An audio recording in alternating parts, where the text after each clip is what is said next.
hope you're great.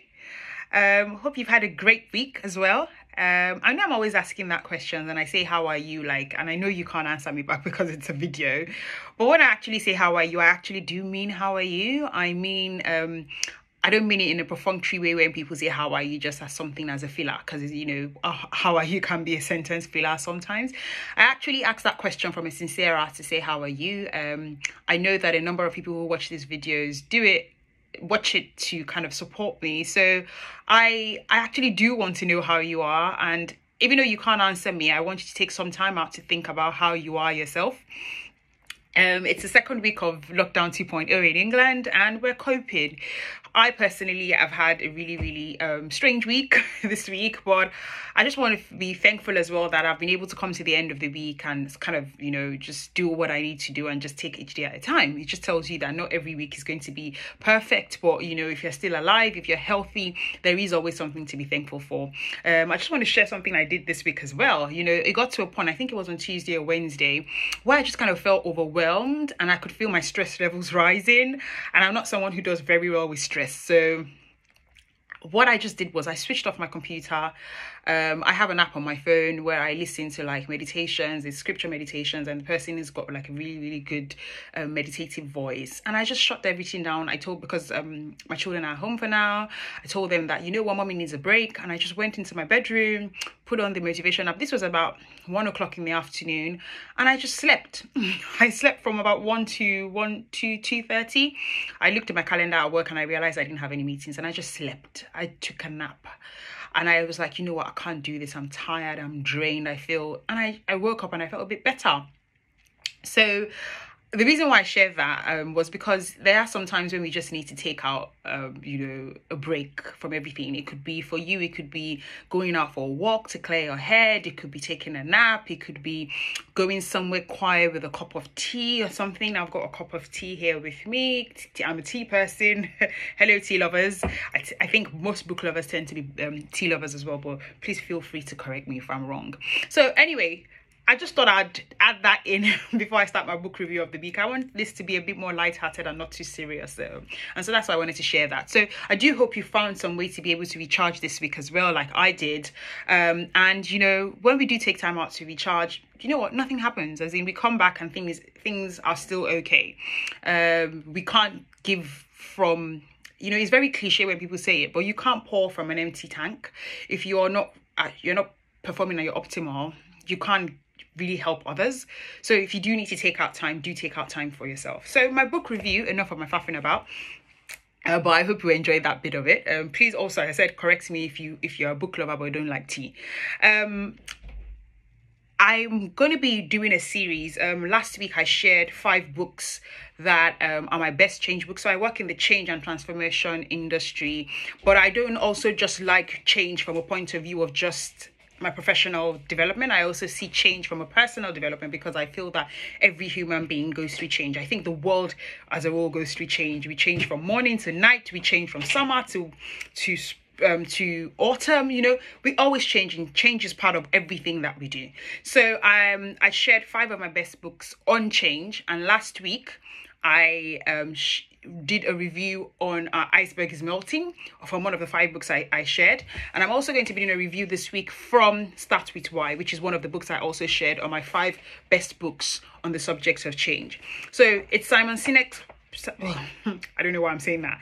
It's Simon Sinek's Why. And I'm going to be reading from, what did I just say? I said Simon Sinek's Why.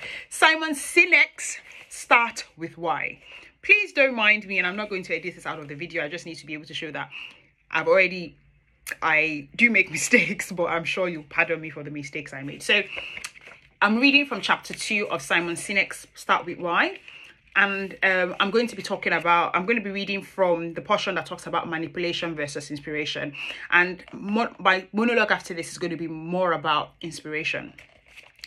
There's barely a product or service on the market today that customers can buy from someone else for about the same price, about the same quality, about the same level of service, and about the same features.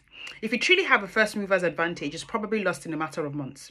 If you offer something truly novel, someone else will come up with something similar and maybe even better. But if you ask most businesses why their customers are their customers, most will tell you it's because of superior quality, features, price, or service. In other words, most companies have no clue why their customers are their customers. This is a fascinating realization. If companies know why their customers are their customers, odds are good that they don't know why their employees are their employees either.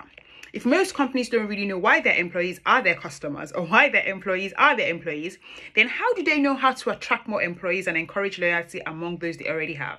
The reality is most businesses today are making decisions based on a set of incomplete or worse, completely flawed assumptions about what's driving their business. There are only two ways to influence human behavior. You can manipulate it or you can inspire it. When I mention manipulation, that is not necessarily pejorative. It's a very common and fairly benign tactic. In fact, many of us have been doing it since we were young. From business to politics, manipulations run rampant in all forms of sales and marketing. Typical manipulations include dropping the price, running a promotion using fear, peer pressure, or aspirational messages, and promising innovation to influence behavior, be it a purchase, a vote, or support. When companies or organizations do not have a clear sense of why their customers are their customers, they tend to rely on a disproportionate number of manipulations to get what they need, and for good reason too. Manipulations work. So he goes on to talk about other ways that people try to influence, people try to change human behavior and try to get people to do what they do. But what I'm going to talk about more or less today is about where he talks about the manipulation versus inspiration. And so there are ways where you can influence change. And so a lot of the times when I'm talking to teams or leaders on how to get their teams to do things, a lot of people try to go to the other end of the stick to manipulate people to say, oh, if you take away that, then they'll do that.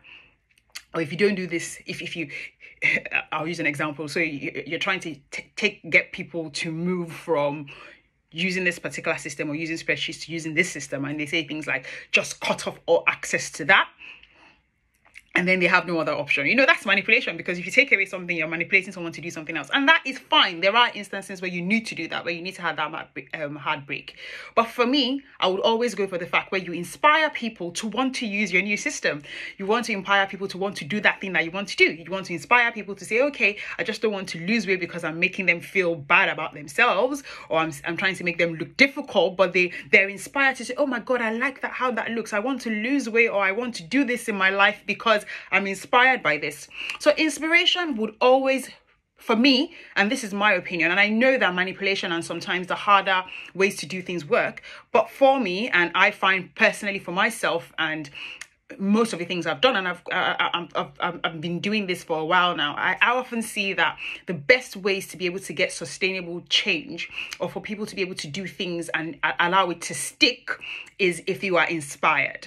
If you are inspired, if you are influenced and inspired to do something, if you are inspired, you would actually want to make that change, not because you have been manipulated to do it, because if you've been manipulated to do it, there is a possibility that whatever's been used to manipulate you is not going to be long term.